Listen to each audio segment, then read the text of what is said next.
How to move messages to spam in Messenger. Now that's what I'm going to show you guys in this very quick video. So it's actually super easy to do. So all you basically want to do is go to or open Messenger and go to any chat you want. So what you want to do is click on the chat. Here is my chat with this random person. Then click on their name at the top.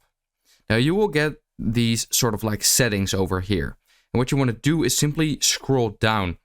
And you can click on restrict. So if you click on restrict, it says move the chat out of your site, remove the conversation from your chats so you won't receive message notifications, hide your activity, and you can unrestrict at any time.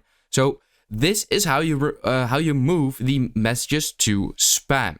So if you just simply click on restrict, now it is restricting and we have restricted this chat.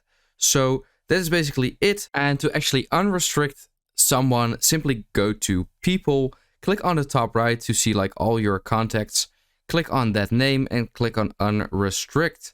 And that's how you remove someone from spam. So yeah, that's basically it.